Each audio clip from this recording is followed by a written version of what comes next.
gars yi ça va.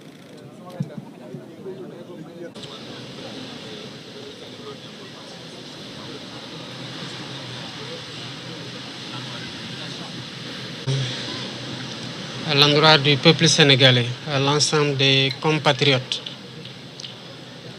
que c'est avec une immense tristesse que je me tiens ici aujourd'hui. Cette tragédie humaine qui nous bouleverse tous. La nation est en deuil et la situation est particulièrement insoutenable.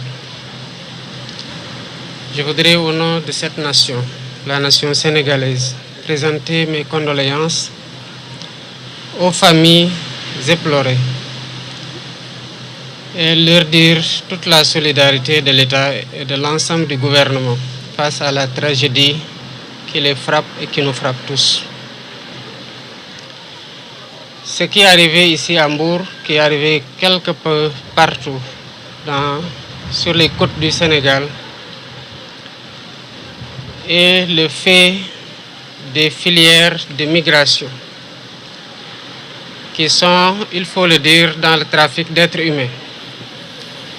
qui exploitent le désespoir de cette jeunesse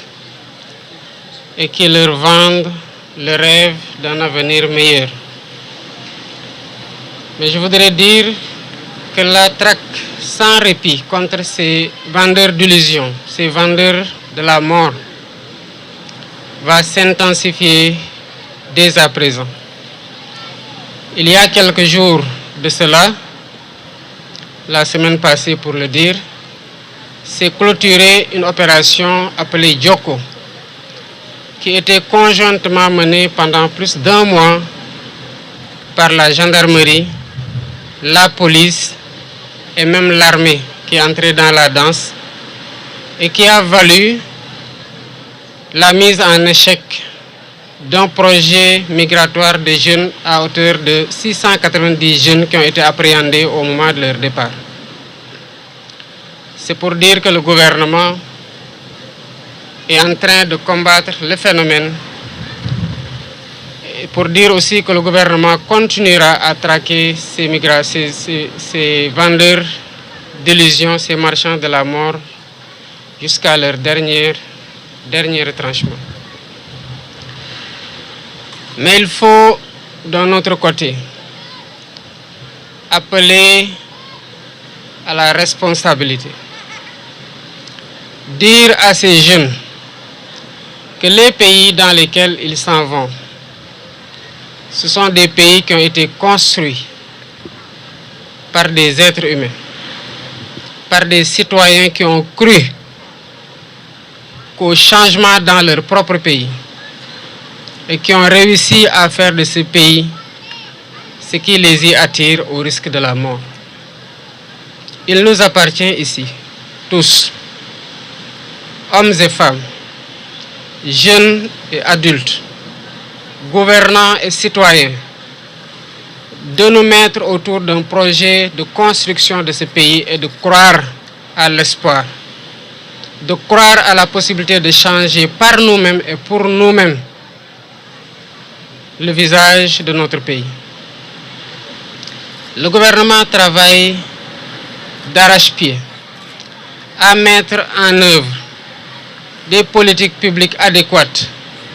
pour donner du travail aux jeunes ici au Sénégal et les inviter à la reconstruction de notre pays. Il y va de notre responsabilité à tous. Je voudrais aussi appeler les familles à mettre moins de pression à ces jeunes. La pression positive se comprend de la part des parents sur les moins jeunes et sur les jeunes. Mais la pression ne doit pas aller au-delà de la motivation à travailler, à se serrer la ceinture et à y croire et à avoir de l'endurance dans les difficultés, mais ici au Sénégal. Elle ne doit pas aboutir à faire prendre le risque suicidaire d'emprunter les vagues. Il n'y a que la mort qui s'offre comme alternative quand on prend un voyage aussi périlleux. Le gouvernement continuera à mettre tout en œuvre pour dérouler les politiques qui permettent aux jeunes de travailler. Mais encore faudrait-il que l'ensemble de ces jeunes comprennent qu'il n'y a pas de sot métier. Les métiers que beaucoup d'entre eux exercent ici sont les mêmes qu'ils cherchent à exercer ailleurs ou même des métiers moins valorisés. S'il ne s'agissait que de jeunes qui n'ont pas de travail, encore on pourrait dire que c'est le chômage et c'est l'envie de se réaliser. On comprend leur désarroi. Mais il y en a qui ont du travail et qui veulent malgré tout arrêter de travailler et qui prennent les vagues. Cela ne peut être une option. Je voudrais aussi appeler à la solidarité des populations. Dans les prochains jours, le gouvernement mettra en place un numéro vert. Parce qu'il ne peut pas y avoir de départ dans les conditions où les gens empruntent la mer sans qu'il n'y en ait qui en sachent quelque chose. Mais ils ne doivent pas se taire parce que quand ils se taisent, c'est des centaines de jeunes qui perdent la vie. Et c'est ces jeunes-là qui doivent reconstruire le pays. C'est ces jeunes-là qui constituent l'espoir. Donc, les forces de l'ordre font un travail remarquable. Ils vont encore l'intensifier. Mais il faut que les populations, quand ce numéro vert-là sera mis en place incessamment, qu'ils se mettent à dénoncer les filières de migration et à dénoncer tous ceux qui sont en train de convoyer des jeunes vers les vagues de la mort. À défaut,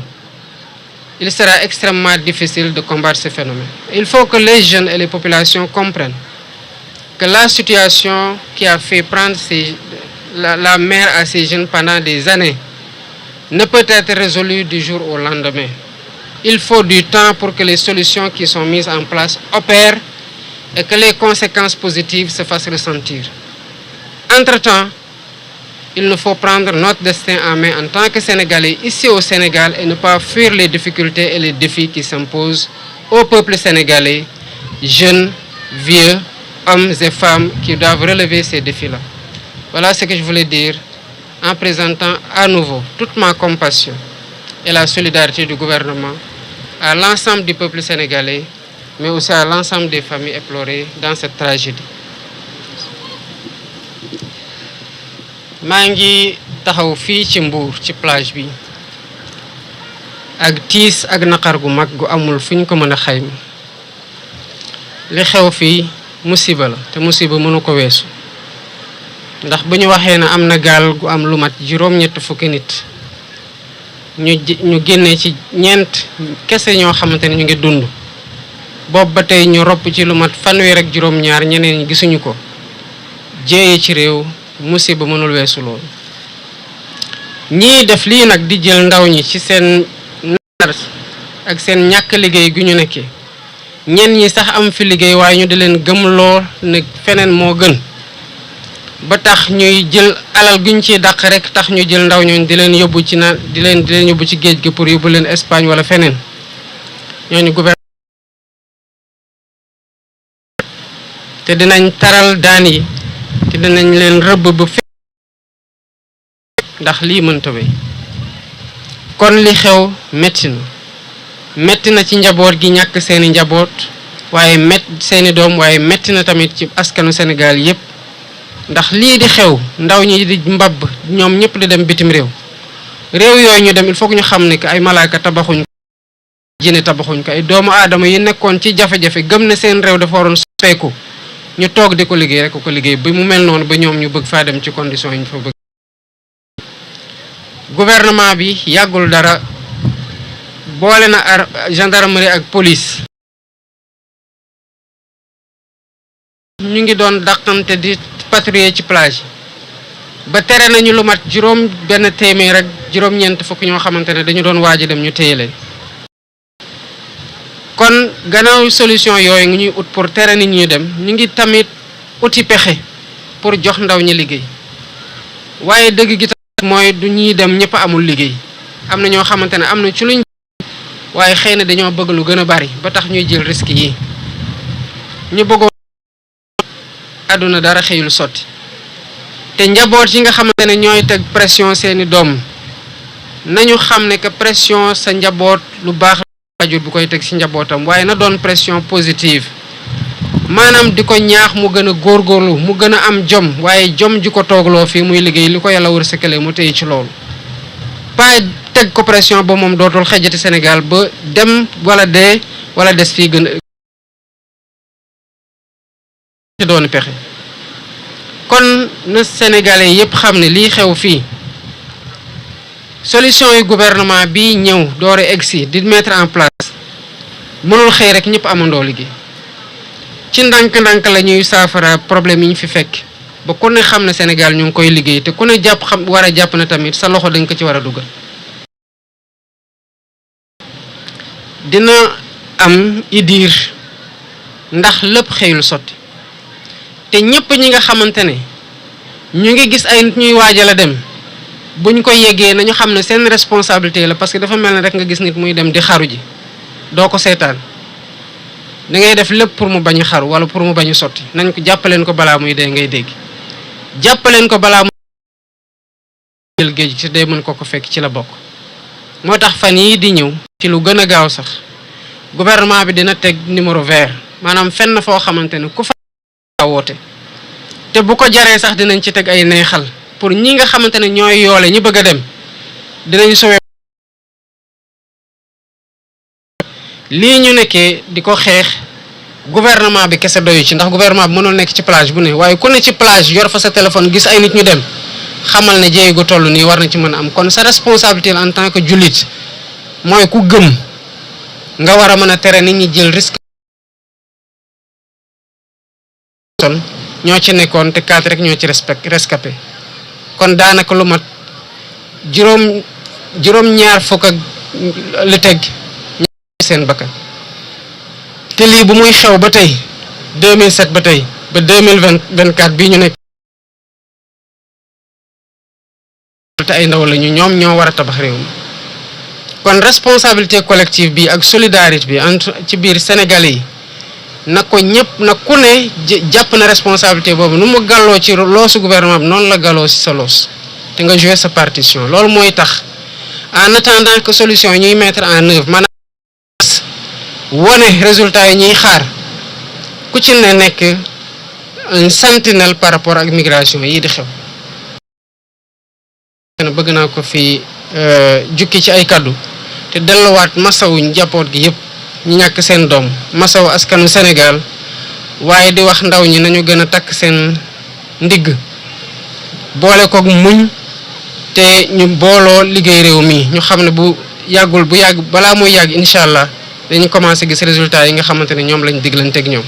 waaye réew mi kenn du jóge bitim réew di ñu ko tabaxal. ni waa bitim réew toogee ba tabax seen réew ba mu mel ni ni tax suñu doom yi di jël risque dee pour dem fa noonu la ñu war a toogee fii gëm ne réew mi fii lay changer bu amee lu ci doxul ñun ñëpp ko war a jubbanti